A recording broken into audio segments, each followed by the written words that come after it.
Ekoran hujan lebat yang melanda utara sejak beberapa hari lalu di Pulau Pinang antara negeri yang turut mengalami banjir kilat. Selain penduduk yang kediaman mereka dinaiki air, nelayan juga antara kelompok yang terjejas. Kita dapatkan laporan langsung dari Pulau Pinang bersama dengan Zatul Iqmah Muhammad Nur. Jadi Zatul, bagaimana keadaan di sana? Kongsikan.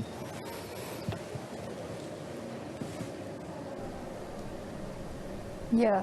Cuaca buruk sejak beberapa hari ini tidak mengizinkan nelayan turun ke laut untuk mencari rezeki. Cakna dengan perkara itu, Agensi Penguatkuasaan Maritim Malaysia APMM yang membuat rondaan sekitar perairan Pulau Kendi dan Pulau Rimau memberi sumbangan makanan kepada nelayan yang mereka temui. Pengarah APMM Pulau Pinang, Kapten Maritim Abdul Razak Mohamad berkata, sumbangan yang terdiri daripada barangan keperluan asas seperti beras, telur dan susu itu diberi kepada 10 nelayan. Alhamdulillah, melalui peruntukan yang disalurkan oleh pengurusan tertinggi APMM di Ibu Pejabat, kita dapat melunaskan 10 bungkusan yang boleh menampung kehidupan nelayan ini dalam masa 1 minggu. Walaupun pemberian itu sedikit, tetapi kita sebenarnya selain daripada menguatkuasakan undang-undang, kita juga perlu rapat dengan nelayan. Kita memahami denyut nadi nelayan dan rakyat ni. Nelayan yang menerima sumbangan menzahirkan rasa syukur dan lega dengan bantuan yang dikira dapat menampung keperluan mereka. Alhamdulillah lah dapat bantuan macam ni. Luar pula mesti ribut. Kemarin pun tak boleh keluar. Kemarin dulu tak boleh keluar. Hari ni nampak cerah sikit. Yang tu yang keluar juga tu.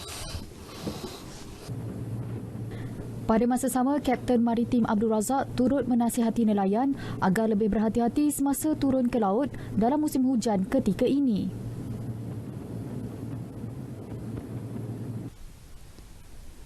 Dalam menyemarakkan Bulan Kebangsaan dengan kibaran jalur gemilang dan pelbagai program patriotik, individu yang kurang bernasib baik tidak dipinggirkan.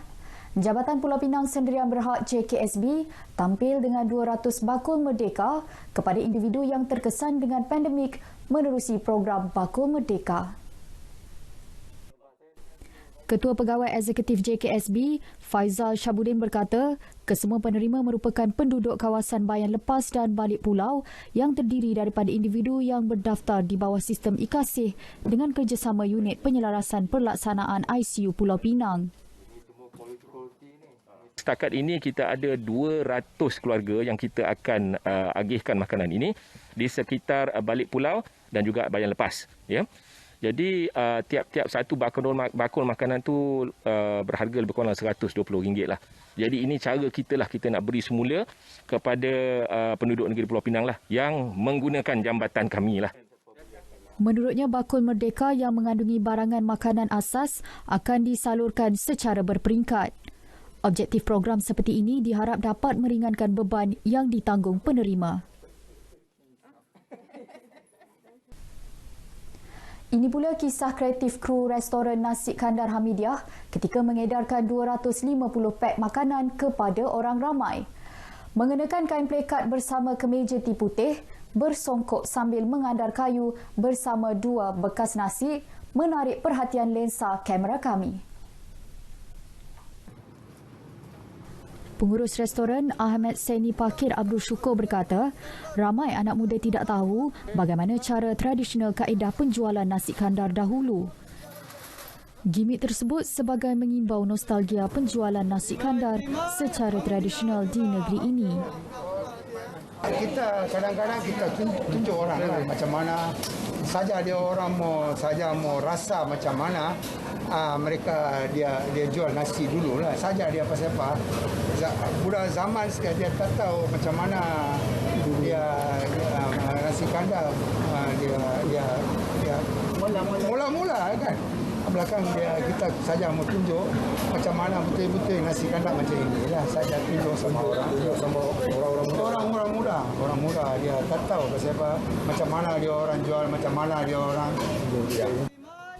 Ahmad Seni yang merupakan generasi ke-7 sejak perniagaan tersebut dibuka memberitahu sumbangan pek makanan ini turut diberi secara harian kepada orang ramai.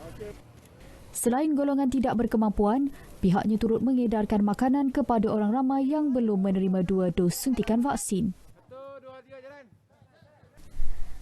Sebelum mengakhiri lintas langsung dari Pulau Pinang hari ini, kita saksikan dahulu statistik kes COVID-19 di Pulau Pinang setakat semalam.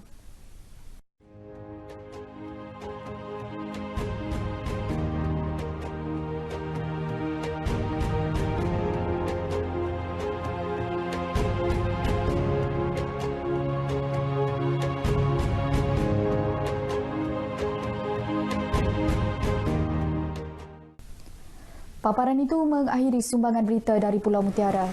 Saudara, biarpun pelbagai kelonggaran diberi, termasuk kebenaran makan di premis kepada mereka yang menerima vaksin lengkap, ia bukan jawapan untuk kita bersorak riang menikmati perkara tersebut. Ingat, satu kealpaan cukup untuk membawa 1000 sengsara. Elak lokasi sesak dan padat, pakai pelitup separuh muka, amal penjarakan fizikal dan dapatkan vaksin anda. Kembali ke Angkasa Puri. Baik, terima kasih Zatul untuk laporan dari Pulau Pinang itu tadi.